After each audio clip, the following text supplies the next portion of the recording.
От жителей всего нашего подъезда мне хочется сказать большое спасибо. Яршалының 48-ші комплексындағы 20-ші йорты. Бүгін ешік алдында зур бәйрәмгә мындағы фатир хуҗалары, шәһәр җитәкчелеге, коткаручылар һәм барлык ашыгыч ярдәм хезмәтләре җыелды. 25 октябрьнең фаҗигале кичендә алар хәрабәләрне аралап кешеләрне коткара. Мир не без добрых людей. Дөньяда мәрхәмәтле кешеләр бар, алар коткаручылар, ярдәмгә килүчеләр. Әйдәгез аларга рәхмәт сүзләребезне җиткерик.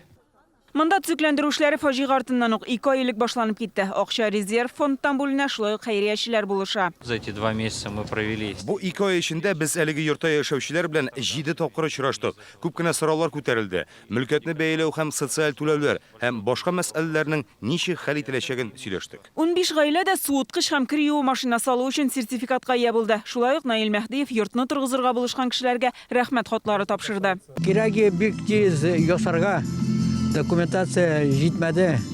Бик иске иләр, иске сериялар. Менә шулны кирәге бик тиз восстановить. Исегезгә төшерәбез, 5 катлы йортта газ 25 октябрьдә шартлады. Нәтиҗәдә 11-нче подъездның 2 каты җимерелде. 17 яшьлек Евгений яшәгән фатирда тулысынча юк ителә. Ул үзе әле дә дәвалана. Пока слабость, очень слаб.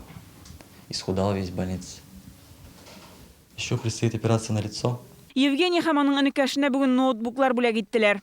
Стены нам покрасили. Фатирыбыз махсус дизайн белән эшләнгән иде. Моңа кадәр булган ремонтны эшләттек. Стена төсләрен генә алыштырдык. Шартлау турында берни дә искә төшереп тормасын өчен. Аларның һәммәсе яңа елны үз фатирларында каршы алырга тели. Бәйрәм табыны янына күршеләрен дә чакырачаклар. Яршаллыдан Гөлнасыйфетдинова, Гөлнара Миңнеханова, Александр Лихачев, Яңа Гасыр каналы.